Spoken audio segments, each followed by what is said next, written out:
और आर्या की शादी खत्म होते ही सिद्धि माता ने बहुत बड़ी बात कह दी। उनका कहना है कि अब यहाँ पे असली कहानी की शुरुआत होगी। आखिरकार क्या होने वाला है अनु और आर्या की ज़िंदगी में इस शादी के बाद, चलिए मैं आपको आगे बताती हूँ। आने वाले एपिसोड में आप देखेंगे कि यहाँ पे अनु और आर्या की जो शादी है वो यहाँ पे हो रही है, जहाँ पे ये लोग दोनों साथ फेरे लेते हैं और एक दूसरे को वचन देते हुए दिखाई देंगे।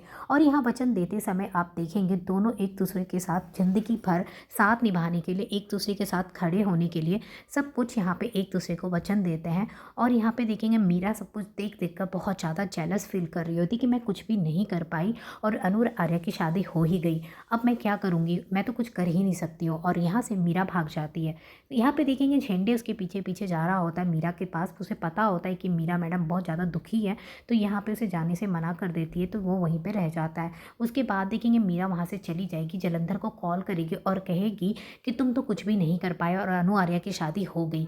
यहाँ पे मीरा बहुत ज़्यादा दुखी दिखाई देती है। जलंधर कहता है कि आप परेशान मत होइए, शादी ही हुई है ना, उसके बाद देखिए मैं क्या करता हूँ। अब यहाँ पे जलंधर फिर कुछ ना कुछ करेगा इन दोनों को अलग करने के लिए। फिलहाल इन दोनों की शादी हो चुकी है और दोनों बहुत ही खुशी खुशी यहाँ पे दिखाई देते हैं। अब यहाँ देखेंगे पंडित जी कहते हैं कि शादी तो पूरी हो चुकी है, अब आप लोग एक काम कीजिए, आप लोग भगवान सूर्य का आशीर्वाद ले लीजिए। उसके लिए दोनों बाहर निकल कर आते हैं और भगवान की तरफ प्रार्थना करते हुए दिखाई देंगे।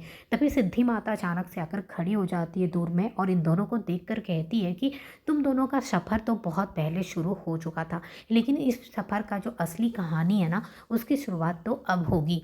अब यहाँ पे सिद्धि माता कौन सी राज की बात कर रही है, कौन से सफ़र की बात कर रही है, आखिरकार क्या होने वाला है इन दोनों की शादी के बाद, ये हमें अब आने वाले ही एपिसोड में पता चलेगा।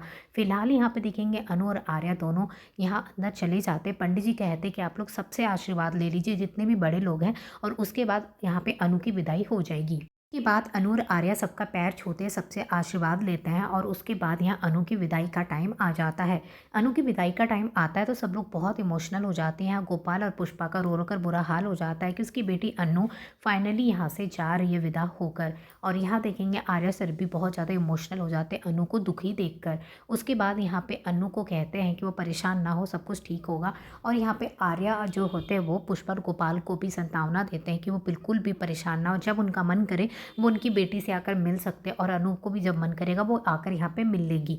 और यहाँ देखेंगे फाइनली अनु के लिए डोली सजा कर लाते हैं और अनु को डोली में बिठाते हैं और यहाँ पे देखेंगे अनु की विदाई होती है।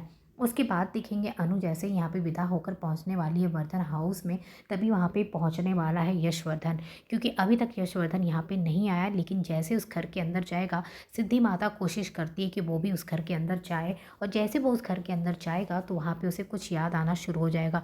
उसे लगेगा वो पहले भी इस घर में आया है, उसके लिए कुछ नया नहीं लगता है, उसे कुछ याद आना शुरू हो जाता है। वहीं अनु भी जब उस घर में प्रवेश करती है पहली बार, तो उसे भी कुछ अजीब सा एहसास होना शुरू हो जाता है। और फिर देखेंगे कि यहाँ पे जो बाकी की रस्में होती हैं वो सब होती हुई दिखाई देंगी। और यहाँ पे यशवर्धन की जो सच्चाई है वो भी सबके सामने आ जाएगा कि यशवर्धन इसी घर का बेटा है। अभी तक उसने कुछ भी नहीं बोला, लेकिन उस घर के अंदर जाने के बाद उसे अचानक से सब कुछ याद आने लगेगा।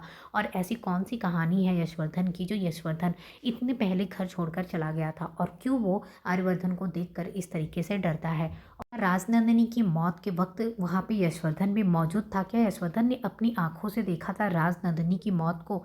वो क्यों इतना आर्या से डरता है, ये अब हमें अब आने वाले ही एपिसोड में पता चलेगा।